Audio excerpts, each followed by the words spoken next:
Welcome back. This is the 53rd segment of Making Sense for 7 Minutes.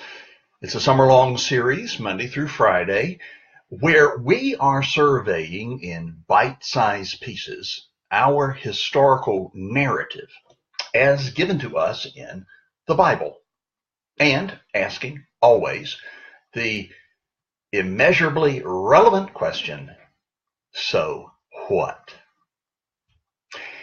There is one particular event in the life of Jesus recorded for us at the beginning of the 8th chapter of the Gospel according to John that throws light on a number of aspects of reality.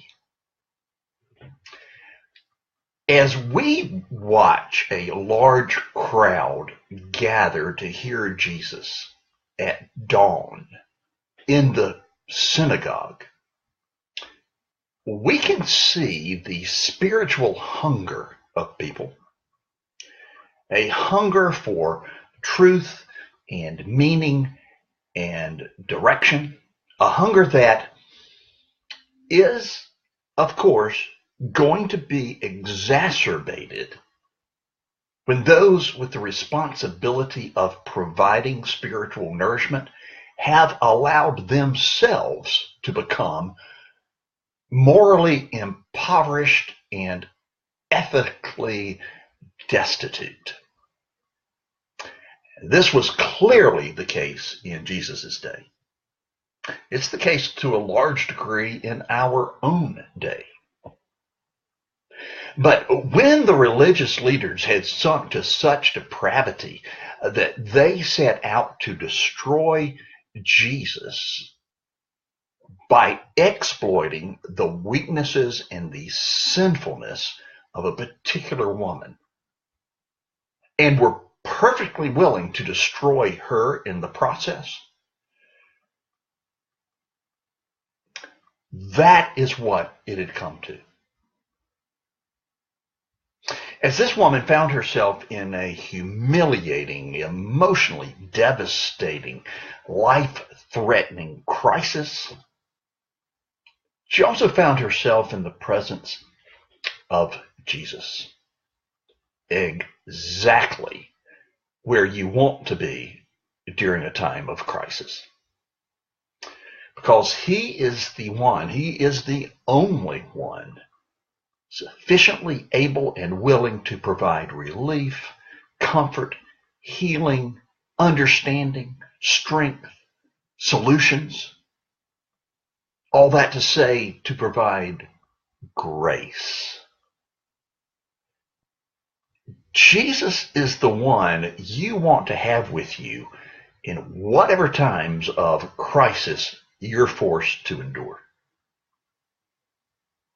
Now, another thing that we see are the real life unintended consequences of a sinful lifestyle. As we watch this woman who was caught up in this crisis, probably because her own lifestyle of sexual promiscuity had made her an easy target for those so-called religious leaders who were determined to trap and destroy Jesus. And we see forgiveness.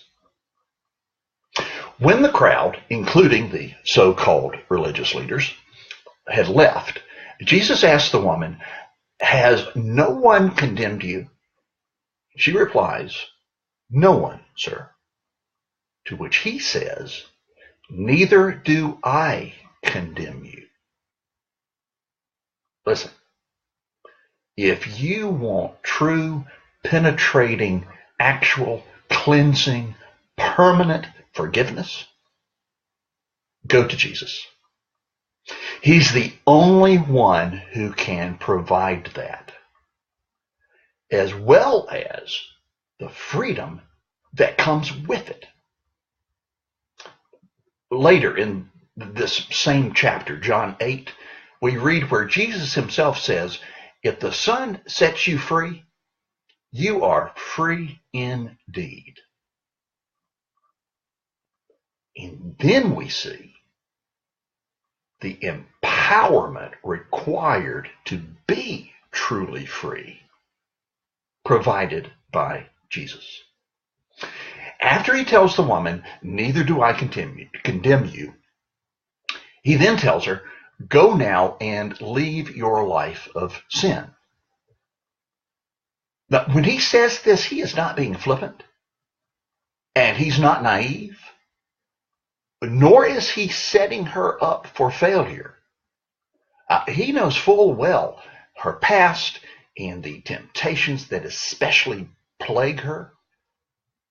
But he not only forgives, he also empowers for the resisting of temptation.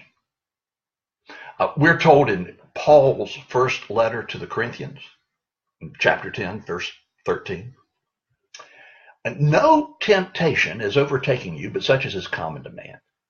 And God is faithful. He will not allow you to be tempted beyond what you are able, but with the temptation will provide you with a means of escape so that you may be able to bear up under it. Now, that does not mean that we're free of sin or that we'll never sin again. This same John that wrote this account in the first of 3 letters of his that we have, he says in the first chapter, verses 8 and 9, look, if you say you have no sin, you're deceiving yourself and the truth isn't in you. But if you confess your sin, he is faithful and just to forgive you of your sin and to cleanse you from all unrighteousness. Life in a relationship with Jesus is chock full of unlimited fresh starts. Thanks, y'all.